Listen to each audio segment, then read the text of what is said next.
বাংলাদেশে তো অনেকেই আছেন যাদের ঘোরাঘুরি বেশ পছন্দ।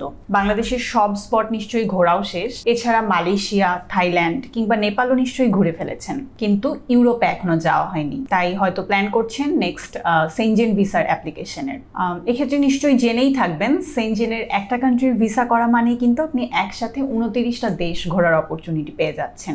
এক্ষেত্রে যেমন ফ্রান্সের প্যারিস, নেদারল্যান্ডের অ্যামস্টারডাম, স্পেনের বার্সেলোনা, ইতালির ভেনিস, অস্ট্রিয়ার ভিয়েনা কিংবা গ্রিসের স্যান্টোরিনি, এই জায়গাগুলো ঘোরার স্বপ্ন কে বা না দেখে বলেন। তো সেনজেন ভিসা অ্যাপ্লিকেশন করলে আপনি ইজিলি কিন্তু এই সবগুলো চাইলে একসাথেই ভিজিট করে ফেলতে পারবেন। তবে এক্ষেত্রে সেনজেন ভিসা অ্যাপ্লিকেশনের ক্ষেত্রে বেশ কিছু বিষয় মাথায় রাখা দরকার, যেমন এমবাসি সিলেকশন, কোন এমবাসিতে অ্যাপয়েন্টমেন্ট পেতে কত সময় লাগতে পারে, আবার ইন্টারভিউ ফেস করতে হবে নাকি হবে না। হ্যাঁ, সেনজেন শর্ট টার্ম সবগুলোই মোটামুটি আপনি বাংলাদেশ থেকেই প্রসেস করাতে পারবেন, কিন্তু এই ব্যাপারগুলোর ক্ষেত্রে কিন্তু যারা আমরা অনেক দিন যাবত এই ফিল্ডে কাজ করছি, আমাদের ডেফিনেটলি নলেজ রাখতে হয়। আমরা রেগুলারলি এগুলো স্টাডি করি, এ কারণে আমাদের জানা থাকে যে কখন কোন এম্বাসিতে কীরকম ভিসা ইস্যু করছে কিংবা কি অবস্থা যাচ্ছে।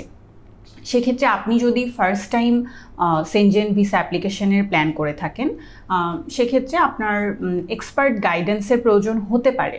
যদিও এমবাসির ওয়েবসাইট থেকে আপনি ডকুমেন্ট চেকলিস্ট দেখে নিজেই অ্যাপ্লাই করে ফেলতে পারবেন, তবু যদি কোনো কনফিউশন থাকে বা কোয়ারিজ থাকে, সেক্ষেত্রে আপনি কিন্তু আমাদের কনসালটেশন নিতে পারেন। এক্ষেত্রে আমি স্ক্রিনে একটি নাম্বার মেনশন করে দিচ্ছি এবং ডেসক্রিপশনেও নাম্বারটি মেনশন করা থাকবে। আপনি ইজিলি কল করলে ডিটেইল গাইডলাইন পেয়ে যাবেন। এরপরেও যদি কোনো কোয়ারিজ বা কোয়েশ্চেন্স থাকে তাহলে আমাদেরকে কমেন্ট বক্সেও জানাতে পারেন, অথবা আমাদের ফেসবুক পেজ স্টিকার ভিসাতেও নক করতে পারেন।